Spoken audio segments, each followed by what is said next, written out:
Hello, this is Low Desert Punk. This game describes itself as a stoner trip in the desert on a 50s Chevy pickup.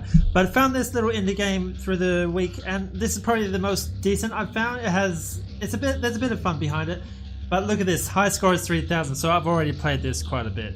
So, and it's kind of fun, because I think that's a pretty high score. So I will show you a bit about it. Okay, play. You don't need to use a mouse, just use a keyboard, and you have to pick up these things.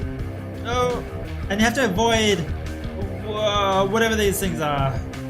Bats? Birds? They're not birds. Oh! Yeah. And as soon as you get hit, you die. Not that hard, really. Very simple theme. Hang on. You can reverse. Okay, got it. Yeah, they look like birds. Maybe they're supposed to be planes. But you're in this 50s... Oh, I have to turn around to get that. Crap, missed it. Oh! Those giant feet as well. Oh, I missed it again. You actually have to be quite precise to pick this up. Those giant feet as well can... Oh, screw you up.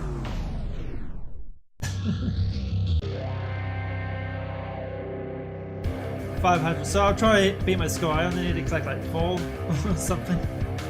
5, 6. So I think there is a strategy behind this type of game. Ooh. There you go. Just remember to turn every now and then. And be ready for a foot. Just a giant foot. Whoa! Damn. The risky... Ah! The risky part is turning around. Oh, perfect. 2,000. Gotta love the music too. Yeah, and don't drive in a straight line like that too long. But what makes this game so fun, I think, is the music. This has the same type of design of a lot of puzzle games, or well, not a lot of puzzle games. I've made a video of it in the past. A game like Super Hexagon. It's just a hard. Whoa, that was close. It's a hard Twitch-based reaction time puzzling type of game. Those games are usually really hard though. Got it! Yes, 1,500. So, oh, this has a pretty minimalistic style, doesn't it? There's not much on screen, there's just like 3 colors. Ah, and it's great seeing all the bats go a different direction and trying to avoid them. Oh no! Ooh, nearly. Oh no, I missed it. I have to turn around. Got it. Beautiful. 2,500, come on. Need another one. Oh! I would like it if they were a bit slower so they are easier to avoid, otherwise that just happens. They just fly off the screen from the top, left, or right, wherever. And they just get you, so it's a pretty hard game. Oh, crap. You can reverse. But it's like Super Hexagon and those Twitch-based puzzle games because the music. It's great music, listen to it. Never mind, I'll just die. Oh. Listen to this one.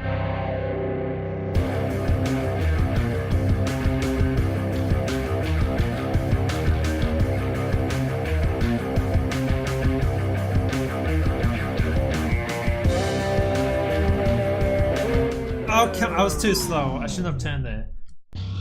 But I think this music is called... Well, crap, hang on. I can pick that up. This is punk music. I don't know, I've never really been a fan of punk music. But it's saying that this game is a low desert punk... Oh, god damn it. Low desert punk in a stoner trip.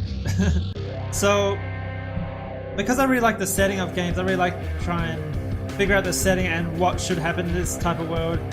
It's like... How would I make a story out of this? And I don't think you can really. Like, you're in this old 50s Chevy car and you gotta avoid these bats.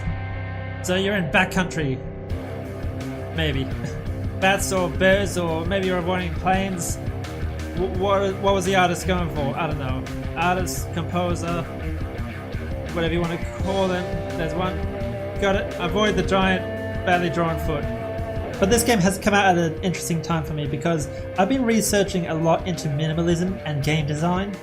Because I try and make this big deal about how important a game's environment is. So I want the birds in the background, I want the birds in the sky to fill up that minimalistic sky and that contrast. I like there being details on the floor, details around corners instead of minimalism. The only place where minimalism seems to work is multiplayer games and single player games like this, where it's very obviously going for that minimalistic style. And if more game developers use this style, they could get out more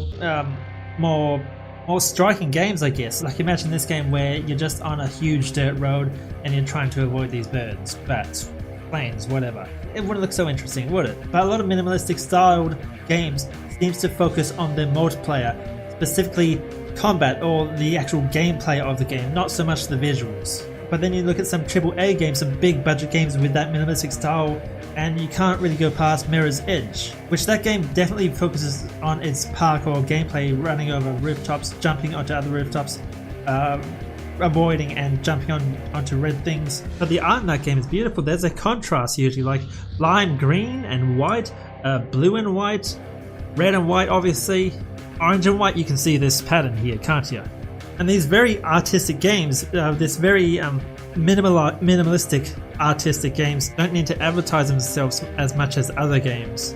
But then you look at the sequel of Mirror's Edge Catalyst, and it wasn't really that big. Maybe EA relied on other people advertising the game for them because it looked so beautiful, but maybe this minimalistic style doesn't not work if there's a sequel to the game using that same style. I don't know, but it's just something to think about. But this was the best indie game I found in the week, which I'm going to be doing each week. I will just call it the weekly indie or something. So if you can suggest an indie game for me to play which is free to play, or a download link or something, let me know and I will play it and upload a video of it. The download link to Low Desert Punk is in the description below. Check it out and maybe you can beat my 3000 score. But if you're just here for the indie games, then you can subscribe and you can check out the next game, which will be posted this time next Monday probably, if I can find a decent game. If you got any suggestions, let me know and I'll see you then.